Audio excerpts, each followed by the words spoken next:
Alrighty. So I'm going to a new church these days, and something interesting happened. By the way, this stuff you can see here, I went and found it in the shop because I was in the shop. And I was going to go to the damn shop to find it anyway. But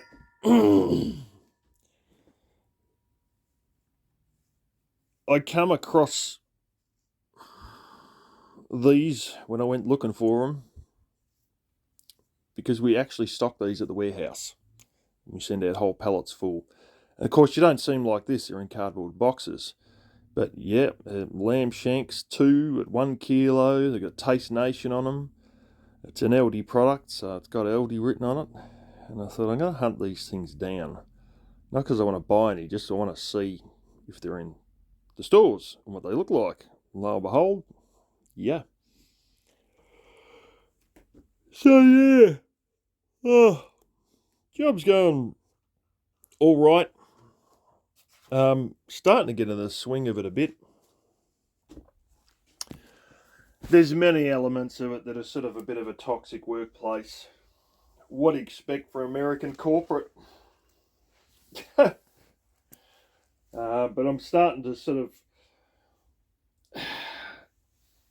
get into the swing of doing it and stuff like that. And I think it's starting to work out. I still can't feel the end of my toes properly. But I'm going to try different methods to, my mum's got a foot spa, so I might use that. It's got like a vibrate motor in it. I think the toes are actually getting a little bit better than they were. Like they're starting to, they were worse and they're coming back a bit. Yeah, I think it's like some sort of Raynaud's syndrome that's sort of a bit worse than it was expected because the temperatures were a bit worse than I've experienced before. It's where your toes go numb or your fingers go numb in the cold. I call it Raynaud's syndrome. Some call it Raynaud's disease, but it's sort of inevitable. And this is sort of, yeah, it's like that, but it's not sort of going away as quick as I had hoped. Yeah, hopefully I adjust to it all. I got to eat more greens. I had I believe it was a bit of wood hit me in the eye, and I haven't had many greens, and I was left with this big red mark on my eye, and I was getting a bit worried about it all. And I think it happened, maybe Thursday or Friday or something. It was there Saturday, and sort of got a little bit worse, spread a bit further into the side of my cornea, and then I sort of still had it Sunday, so I had a whole heap of Brussels sprouts and a whole heap of greens last night. After having this thing for a few days, this, red blood in my eye, and I wake up this morning and it's almost all gone, and I got a little bit of blood around the side of the cornea, but the main big bit, gone. I had an incident before, I believe it was during my dental surgery, when I sort of realised the value of eating greens on a regular basis. Having said that, it's always just easier to eat some other thing, pasta, potatoes, meat, and I end up eating a whole heap of carbohydrates, and depending on how much money's in my pocket, meat, and basically live on damn eggs. I really should be getting more greens. Anyway, at this new church, it's sort of, it's interesting. I'm starting to notice things about how girls react and stuff like that. Last church I went to, they all gawk at you and everything like that. But if you don't approach them within a few weeks, like 4 weeks maximum, once it gets to the 6 week point, it's almost like you've burnt things with it. You just become sort of ignored. Girls never approach in this country, almost never, unless they've got a few beers in. But it's one of these things that, like, everybody who's short says you got to be tall and good looking, and I can tell you right now, it doesn't make a damn difference unless you're charismatic. And if you're very outgoing, and extroverted, yeah, good. If you're introverted and you're good looking and you're tall and you got money in your pocket and this and that, blah blah blah blah, it's hopeless. Take it from me firsthand. This new church, of course, I'm getting a few looks and whatnot, but you've got to make a move, and I'm not saying make a move on the girl as in, romantically or anything. You've just got to go and bloody well introduce yourself and, become a person they know, not just some guy who they see who sometimes stares at them, because then you just go into being some creeper, and it's just, yeah, you're not going to get ahead like that. Yeah. There's a hell of a lot more girls who are, I seem to notice at the other joint, you got some girls who are above 25 and a lot of people who are in their late 30s and early 40s with kids. And then you got, some that are literally just 15, 16, and it's all a bit too, yeah, the age range I'd be going for is not really there that much. I did see a bunch early on at the start, and they're sort of, yeah, I just stopped seeing them after a while, and I just, like, literally they weren't coming as far as I knew. They could have still been, but yeah. This joint, though, there's quite a lot of sort of young women around the ages sort of 17 to 25, so nice age. The age where they've, it's one of these things, I start to realise that if they haven't got it all together by age 25, they might be a bit slow on it. The chances are, if they're closer to 30, they're just not marriage material. And this is the thing. In China, they've got an officially sanctioned phrase called leftover women. And, yeah, I'll be quite honest, if you've hit 30 and no guys are staying, I'm not meaning hanging around, I mean staying, you're pretty much done. You're pretty much running down the road to being a cat lady. Not guaranteed. If you put in some damn hard effort, you might be all right. But it's one of these things that all the ones with a lot of potential are all gone by, 25, 26. And the ones left, I know it's a generalisation, but often there's something going on there.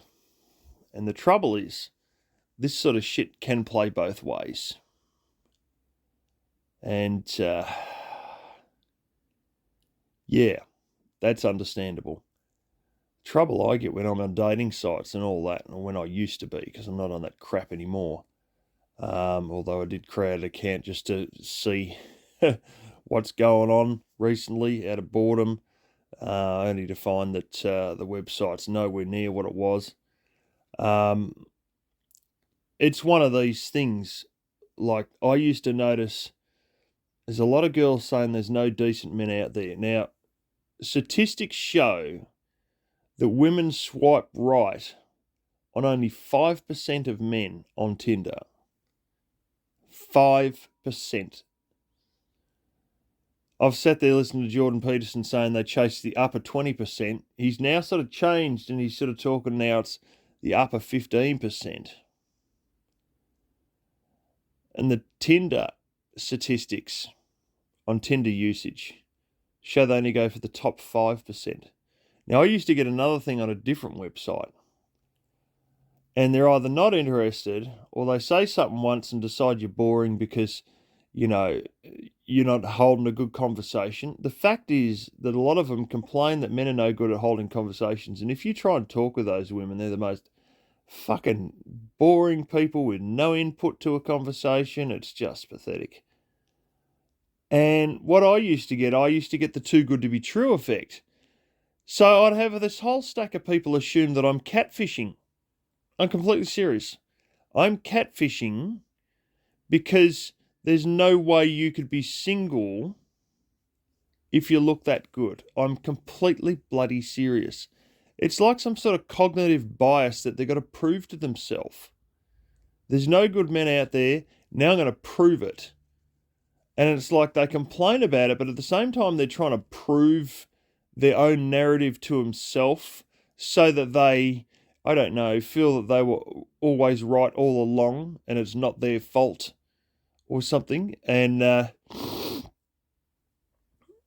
so I used to get the "you're too good to be true" factor, always, getting accused of sort of having, catfishing, fake photos. One message, "it's so obvious this is a fake profile." Another message really friggin' topped it right off. It was the bloody cherry on top of the fucking ice cream, this one. "I hate seeing profiles like this because it means somewhere there's a girl being cheated on." Oh, fuck. You're so certain that it's a fake profile that I'm too good to be true, right? That there's no way I could be single, so either my profile's fake or I'm a cheater. What the fuck? And then you remain single with all these numpties, the sort of numpties that get on fucking dating sites and just sort of keep springing between one dating site and another and then find some arsehole bad boy in real life and it's just ridiculous.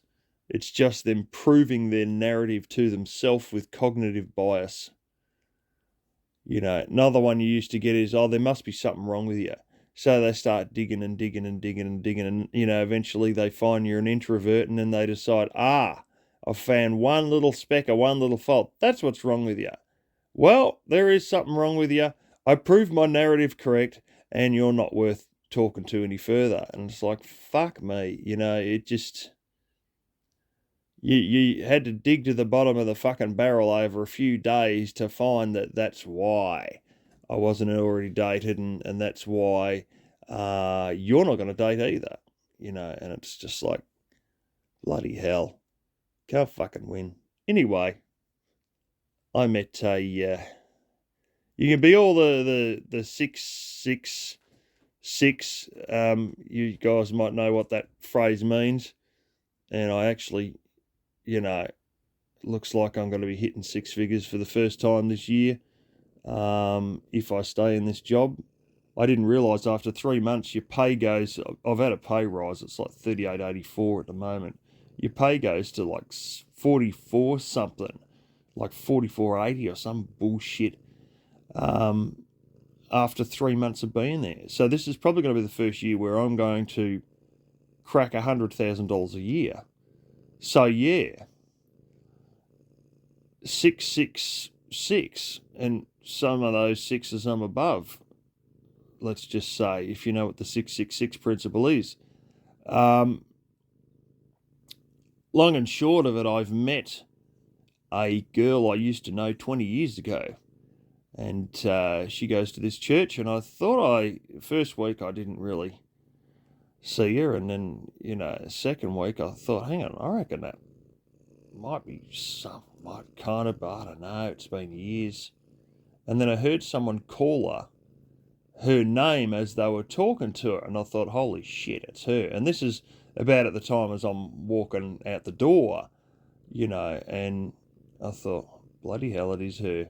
And last week, this week, I was umming and ahhing, and I thought, stop being a friggin' wimp now. Don't go on the same pattern of just pulling into yourself and not being talkative and not being social. We're not here to repeat the same thing as the last church where you sort of end up talking to the old guys and being introverted and then missing all the girls. You're going to fucking go in there and talk to her even if you don't feel like it. because I was a bit nervous because it's been 20 years, and I went in and yeah, sure as eggs, it was her. And by hell, how life changes over 20 years. And she big solid girl. She's not huge. She's fairly short. She's probably only 5'3" or something like that. 5'4". I remember her when she's about 26. She's now 45. She's around 25, 26 when I knew her. And yeah, she's probably, to be quite honest, the bustiest or second bustiest girl I've ever known. She's ended up having another two more kids since I knew her. And, these are all like teenagers and sort of one of them's got a kid of her own now. And it's just, she had a little daughter that was like 2 years old when I knew her. That daughter's now got her own kid, and her other kids have moved in with a second husband up in Melbourne and whatnot. And just interesting how she said, so what's happened in your life? And I'm just saying sort of, well, nothing. We talk about a few other bits and pieces, and she come back and so you been married or anything? And, well, nothing's happened. And it's sort of like, yeah, I've had no, aside from getting this farm and that, I've had no real, no relationship and changes and no kids and all this sort of stuff for fucking 20 years. I mean, it's, I'm not saying I'm rushing out there to get married. I'm not rushing out there to go and fall in every fucking pit hole that exists, because some people do, and, marriage is a double-edged sword these days, as you're well aware. But it's, yeah, I just, same old, going to work, doing me thing, no kids, no relationships. And it does show how full of shit the world is, that, I can say that if girls aren't married by a certain age, there's probably something going on. But the trouble is with women, they're absolutely dedicated to deciding the same concept. Men will continue to go and talk to girls of any age in the hopes that they might be marriage material. And so many of these girls I come across, particularly on dating sites, and it may just be a dating site thing, they're so stuck in their cognitive bias that they've decided that if you're not married, there must be something wrong with you. And it's an easy conclusion, an easy judgment to jump to. But, yeah, my friend there was talking away for ages, and, my voice is getting bad, and went and got a cup of water. She's waving her hands around. It only took her all about 20 seconds to knock the cup over. I went all over my pants, and I just started laughing, and she's all apologetic and trying to wipe it up and everything. But you can see the personality she's got, why she ended up married twice. She's such a blooming non-judgmental, open, happy person, yeah.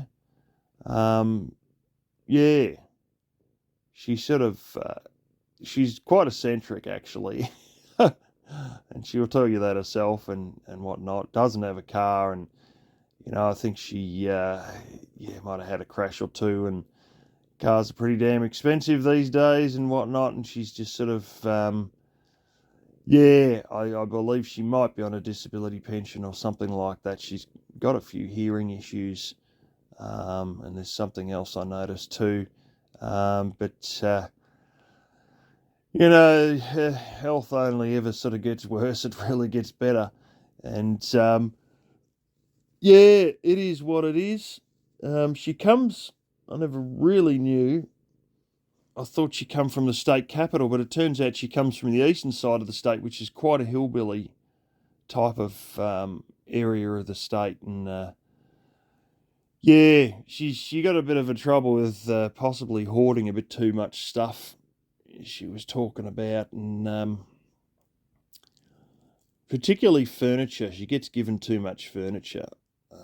So I might have to help a friend, and we've always got a big bonfire heap out here on my farm, and that includes lots of different bits and pieces, including old furniture from other places. And my parents' church had a bit of a clean out and a resort, and I ended up with a whole stack of crap furniture there. And, same went with me, my auntie who moved into aged care. And yeah, quite a bit of that was solid wood, so quite a bit of that got cut up and is kindling. But yeah, I might have to go there and there with a trailer, and we'll have to work a few bits and pieces out and help her all out, and maybe buy her a little box of stickers or something to put a sticker on what she wants to get rid of. And yeah, she's definitely definitely an eccentric person, and she's still like, when you're talking to her, geez, you start to feel how tall you are, She's yeah, having 3 kids and that, she's not. Put it like this: she was bustier and thinner in earlier days, and when she get 3 kids, that's creates a bit more of an equilibrium. But in due course, you'll probably get to see maybe a video, maybe just a couple of photos of her or whatnot. But she's a great person, and I think it's a friendship that's going to sort of rekindle and sort of become a bit of a long-lasting friendship. It's just bloody hell. I was welcomed back in with open arms. Like it's like nothing had ever changed. And we sat there and we talked for, it was like an hour at least, if not more. And it was just incredible, to sit there and talk with someone for an hour or so. On, probably it would have gone for bloody 3 hours if things, someone didn't have to take her home. We would have talked for 3 hours. It was like that. But it's just, yeah, I got the feeling that when I was younger, and I knew her originally in the church op shop, and I sort of didn't see her for a month or so, and then she ended up coming to church, and the nerves kicked in. I was a bit of an introvert, and she wanted to talk, and I sort of was too busy hiding and doing the introvert thing of just trying to keep to myself and all that. And I think she really, she did want to talk to me, and I sort of slightly suspect she might have been interested in me romantically. I sort of have that feeling. And when you're a single mum and you've got a young guy who's 23 and got heaps of potential years ahead of him to work, he's good looking, and you're a single mum on welfare, who's a very friendly person, I wouldn't be surprised if she was interested in me back in the day. And sometimes I sort of regretted it. I sort of thought, you could have had a big busty girl like her, and then I sort of thought, oh, well, I also would be choking on paying rent, because this is back in the days when my uncle was still alive and I didn't have the farm.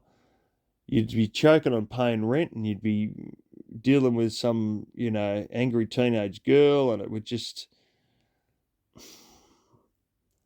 you might have missed out on a busty girlfriend, but you also missed out on obligations, rent, working like a bloody wage slave in a town with terrible pay and terrible jobs, mostly terrible jobs, but always shit pay. Trying to keep the ball rolling financially, and always, chasing the blimmin'.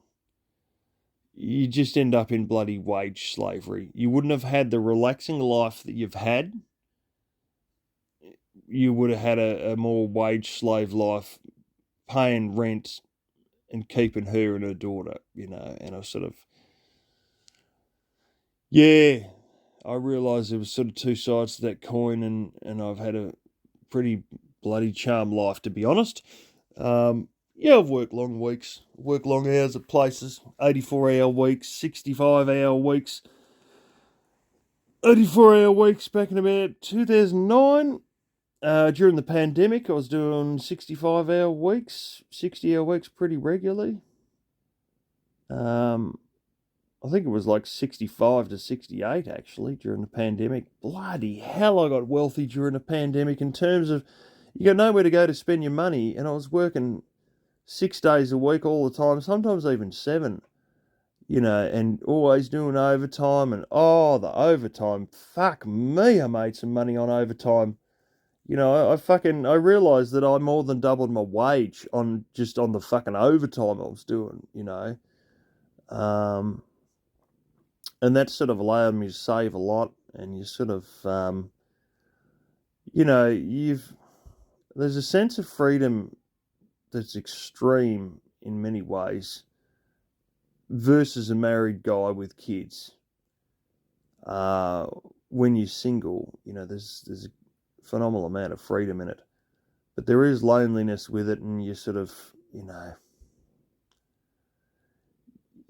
you wish that you had what other people had, but there's a lot of responsibility and a lot of obligation, and there's babies crying at 3 a.m. when you got to go to work at 5 a.m. and you can't have 6 months at a time off like I often do, because you got to feed the babies, and the wife's going to be pissed that you're constantly hanging around the house, and